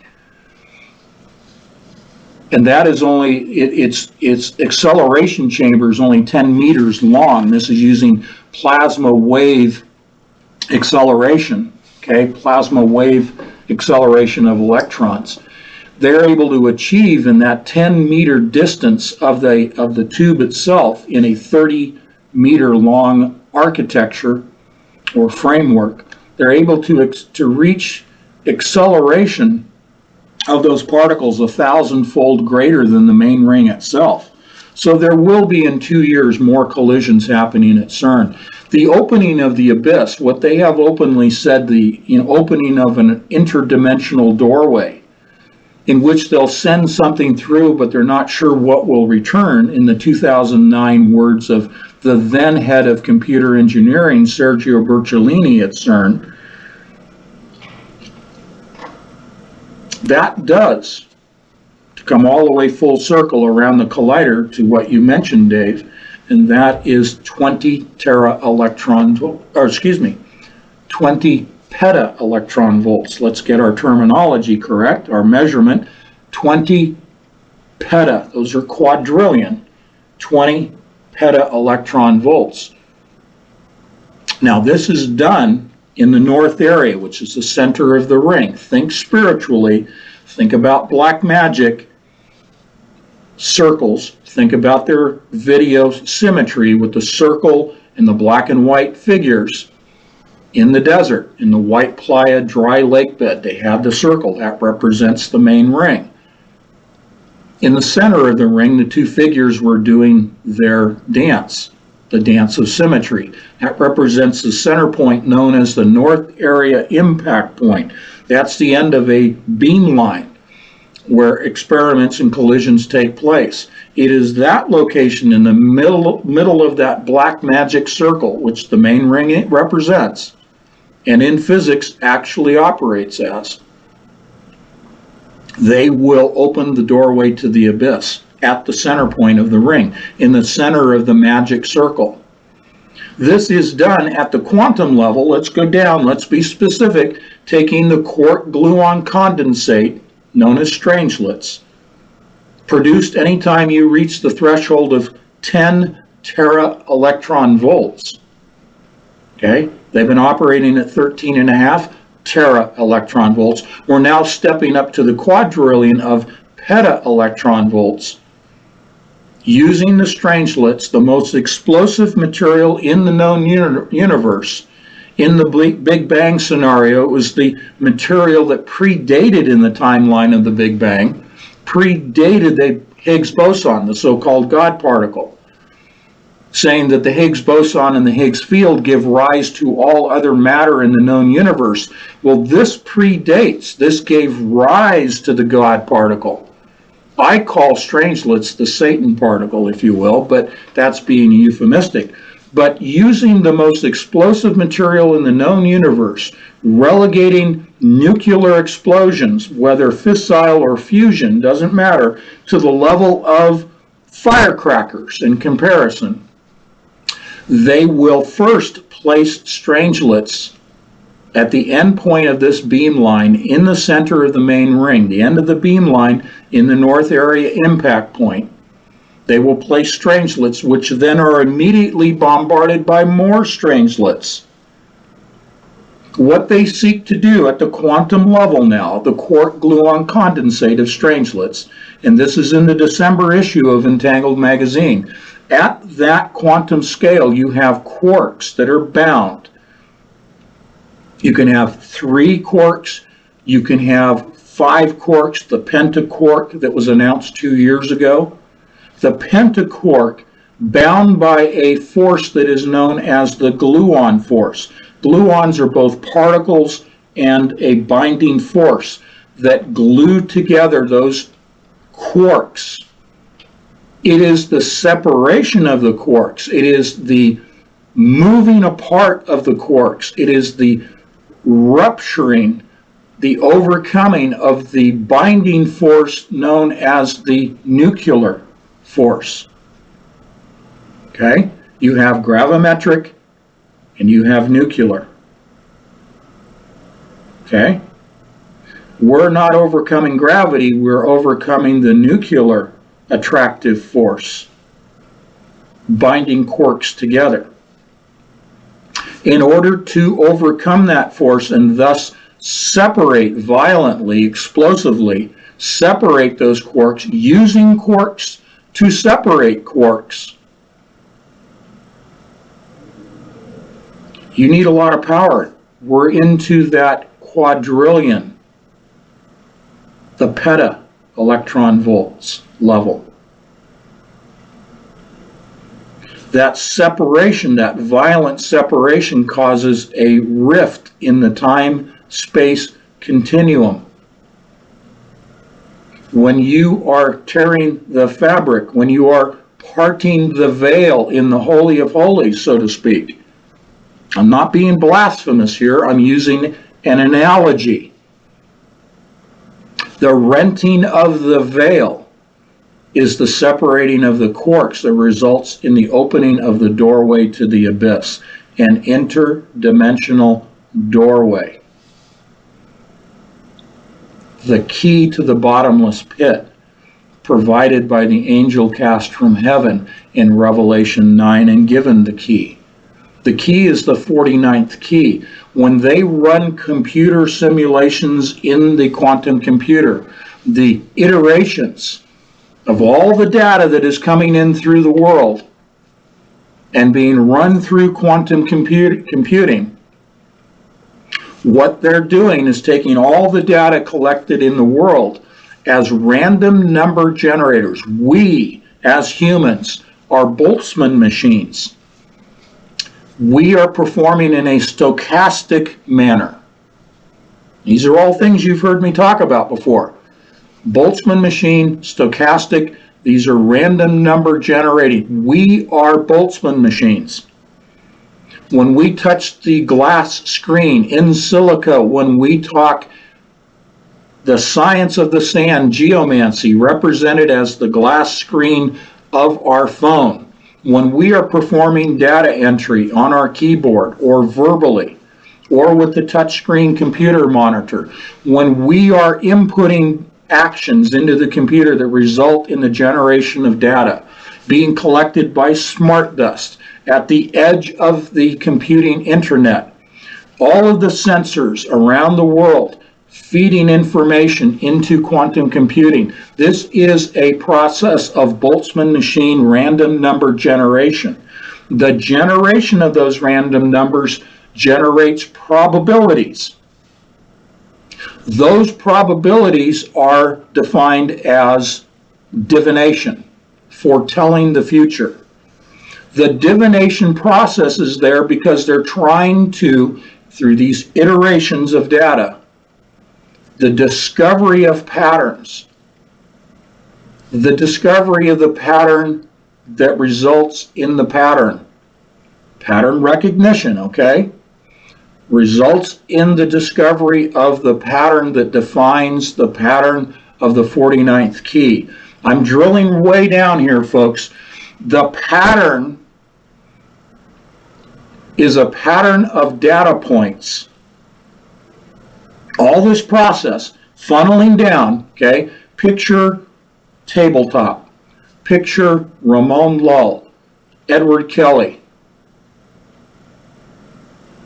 okay, think of Crowley, what he described as the Great Table. This is a divinatory process. This is an interdimensional communication process with fallen angels for the purpose of the communicating of forbidden knowledge from the fallen angels through a communication device which is spiritual for the Great Table with Crowley, John Dee, Edward Kelly, etc. Used the Great Table, which was a table that was either square or round, both versions, divided into 4 quadrants. One of the spin-off companies, the business unit of D-Wave, is called Quadrant. They take data and discover patterns in it, what I call the golden nuggets of data. Those patterns are laid into the 4 quadrants within the computer software. Okay? Hexadecimal.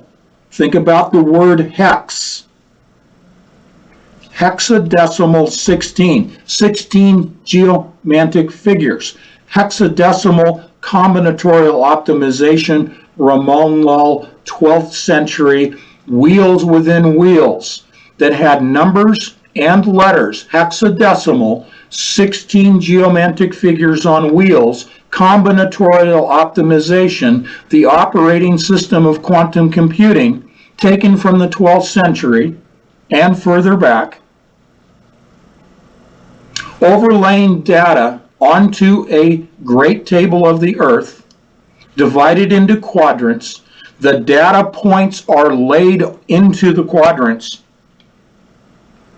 in the pattern from which they were generated randomly by humans in the Boltzmann machine process of random number generation, producing the probability, meaning the probable locations of those data points of zeros and ones, the zeros and ones being arranged in a pattern by us, a pattern of points in those 4 quadrants.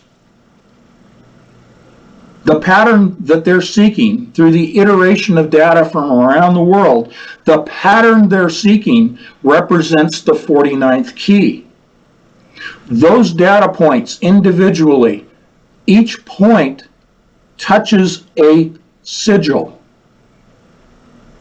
Sigils arranged on the great table of the earth, sigils that are subdivided into 4 quadrants. Those sigils, each one of those sigils gets a data point that overlays, that is physically in the computer on that sigil, that symbol. That sigil represents an individual fallen angel. When you put a data point on a sigil that represents a fallen angel, that symbol, that sigil, establishes communication with that fallen angel. That is the interdimensional communication system. That fallen angel, now linked up, provides information to the seeker, the diviner, the seeker of that information. These people at D-Wave using quantum computers are diviners. They're using a modern and highly complex version of geomancy. A complex version of what Ramon Lull and Edward Kelly used and what Crowley used, and the combinatorial optimization operating system employed in the hexadecimal 16 system of Ramon Lull in the 12th century.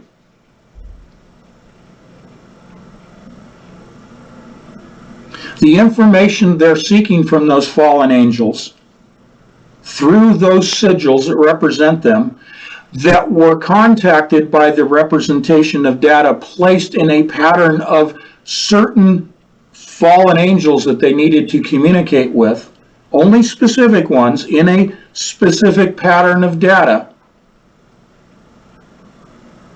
derived through a process of probabilities represented as random number generation of the Boltzmann machine from us as humans, being used by the enemy, used by Satan, used through the systems of technology to find the 49th key. Because if you read about Crowley and Blavatsky, they were seekers of the 49th key. Ramon Lull and Edward Kelly were seekers of the 49th key.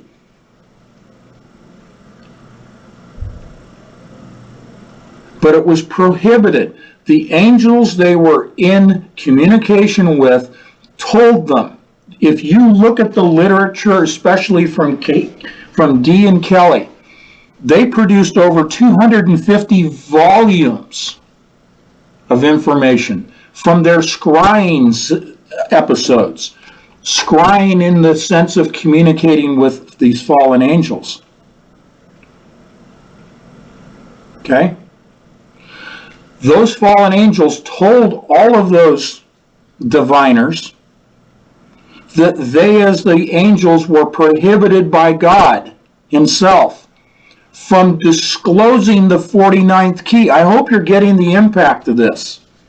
Those fallen angels were prohibited by God from disclosing the 49th key. They disclosed all the way through 1 through 48. Even Crowley achieved the 48th key. When we hear about secret societies advancing up through their levels, whether you're talking Illuminati or Masons or anybody else, the secret societies are all moving through these keys. These are keys that represent information communicated by fallen angels through divinatory processes, scrying, seances, whatever you want to call the black magic, through geomancy, aeromancy, spatulomancy, numerology. All of these interdimensional divinatory processes are Boltzmann random number generating systems, 16 figures of which exist in all of these processes of geomancy and are represented in our system of computer programming known as hexadecimal 16. Nothing new under the sun. All of this has been produced to try randomly by rolling the dice. Okay, that is a random number generating system, rolling the dice, if you will, of all of the data being collected around the world into these now Yada-bit data collection storage systems by the NSA. They're collecting all of this data so they can run the permutations, run the iterations, roll the dice, roll the dice, roll the dice repetitively at the speed of light. Rolling the dice of all of this random number generating system to prematurely, I'm going to emphasize this, to prematurely think about what we presented on Sunday. Kathleen showed you the steps of Satan versus the steps of God. Satan finally gets to, after the recursive process of retracing lines and building walls of sin and bringing in 7 more powerful demons to secure that wall of sin in a person's life, in an aspect of their life, that seventh move to move beyond that recursive process trails behind God's 28 moves ahead of Satan. What Satan is doing in the random number generation process is to try to discover ahead of God's 28 steps. He's trying to do an end run. He's trying to violate the timeline of God. He is trying to tear the fabric of space, renting the veil.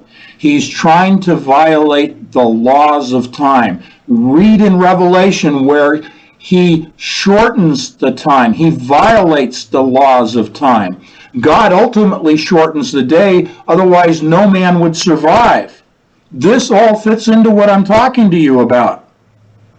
God sees what's going on and says, no, I'm going to shorten the tribulation, otherwise none of you people are going to survive. Satan is given for a short time during the tribulation the ability to alter time. This is what I'm talking about. He's trying to do an end run. He's trying to get past the 28 steps of advancement, of laying down walls, the walls that protect man from forbidden knowledge. God lays down protective walls around the 6 aspects of man, around the hexagram. That hexagonal figure Kathleen showed you on the board on Sunday, the 6 aspects of man are protective walls. 6, 6, 6, 3, 6, 9, balanced ternary, -1, 0, +1, across the chart that she showed you. 3, 6, 9, Tesla represents the hexagram, the 6 aspects of man, the walls that are built around man by his 28 moves. Satan is trying to get ahead of God's timeline, ahead of God's 28 moves. He's using technology to circumvent God's plan. In his hubris, he actually believes he can do this. God only allows the fallen angels to disclose the 49th key, which I'm going to define in just a minute. God only reveals the 49th key to man to open the doorway to the abyss in God's time, not Satan's timeline. But Satan in his hubris believes he can ascend to the throne of God. He does that through the technologies I've been showing you, and Kathleen has been showing you on the spiritual side. Prematurely, they are trying to discover through the Boltzmann machine random number generation of probabilities with quantum computing as a divinatory process.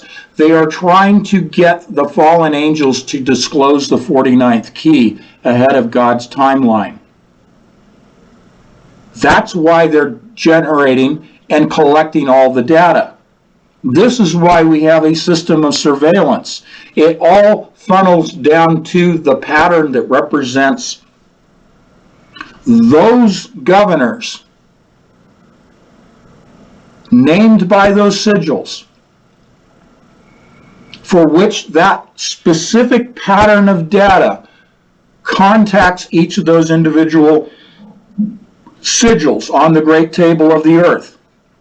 In those 4 quadrants, quadrant, a business unit of D-Wave, quantum computing. Once they get the pattern that touches upon and establishes communication with the specific 16 governors that have the information about the 49th key and are then, Satan believes, once contact is established, those governors will then reveal, despite what God has said, without permission, reveal to mankind through this technology the nature of the 49th key. It is a encrypted code of information. The 49th key is encrypted. You've heard me talk about the public key that uses to encrypt information and then decrypt. Think about the word crypt. Think about the company Sanctuary with the synthetic life forms. Sanctuary, their landing page before they started putting up the pictures of the robots, was the picture of a crypt. The stairway, as above, so below, the descending stairway into the darkened crypt, was the landing page for Sanctuary, for their synths. Cryptography. It is the location of secret information. The key is the 49th key. The key is the public key in cryptography. It is the key to decode the information required to open the doorway to the bottomless pit. It is a set of instructions on how to tear and rent the veil, opening the doorway to the abyss. But it is only in Revelation 9, in God's timing, when he gives the angel that is cast from heaven the key, the public key to decipher the secret information that allows the opening of the doorway to the abyss at CERN using strangelets. I've given you the spiritual, I've given you the physical, the quantum physics. I've given you the full process. You now know more than even the 33rd degree Masons know, I would venture to say. That's conjecture on my part. But do you know that most of those people that achieve the 33rd level go insane?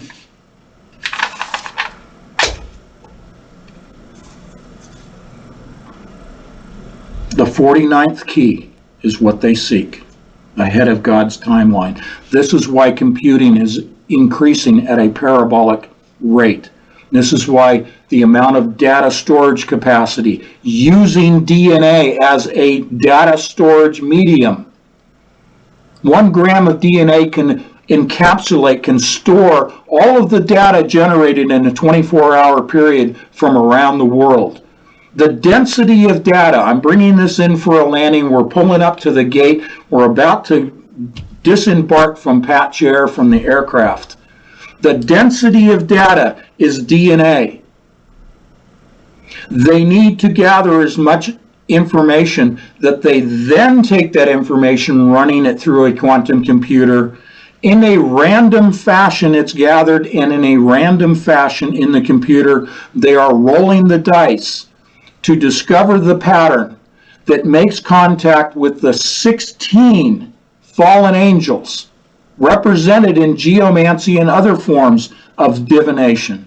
16 fallen angels that will then reveal, not in Satan's timing, 7 steps behind God, but in God's timing, 28 steps ahead of Satan, reveal in God's time through the fallen angels, the 16, through the quantum computers at D-Wave, resulting in the decrypting of the secret code, the key that it takes to decrypt that information that allows man to open the doorway to the abyss. That's the tribulation, as explained through quantum mechanics. I rest my case. You have all the evidence of evil. You know more than most people in the world. This is at the highest levels of the secret societies. If you had a conversation with a 33rd degree Mason or someone at an equivalent level of the hierarchies of the various secret societies, they would not even be able to tell you what I just told you. This is revealed through the Holy Spirit. This is the book of Daniel being opened, the scroll being unfurled. This is what God meant by knowledge shall increase. You and I know about the enemy. You and I have the knowledge now because it's given to us through the Holy Spirit. I am not a 33rd degree Mason. I am not a practitioner of divinatory dark arts. I don't need to, and neither does Kathleen. But God shows us the mechanism, and then he compels us to share it with you, so you will share it with others as evidence of evil, to compel people to then search within their heart and within their soul to turn to Jesus Christ, our Lord and Savior, so they will be saved.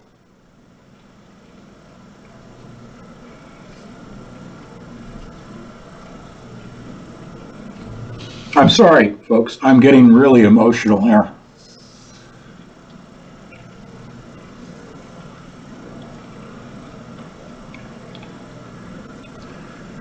I'll tell you, quite honestly, I feel like I want to cry.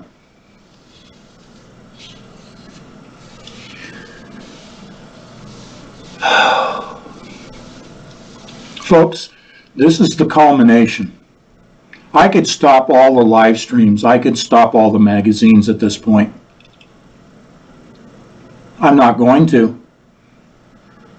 Lord willing, and the directing of the Lord through the Holy Spirit, I'll keep doing, and Kathleen will keep doing what we're supposed to be doing. But you know what?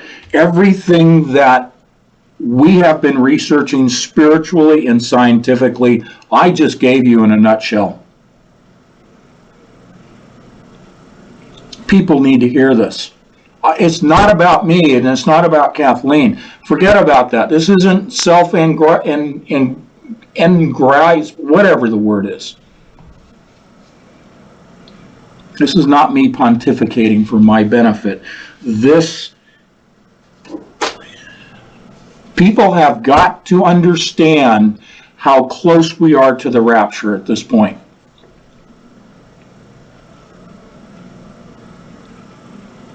All right, I need to conclude this. I appreciate your time, your generosity of your time. You're sticking with me through this. I had no idea this was going to happen in this live stream today.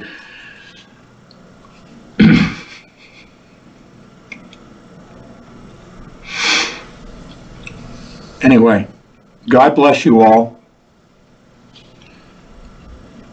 I thank you for your friendship and your fellowship.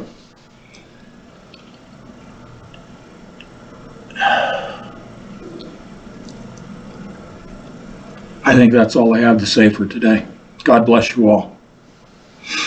Lord willing, I'll be talking with you with Kathleen on Sunday for another live stream. God bless you all. You guys are all in our prayers. Have a great day.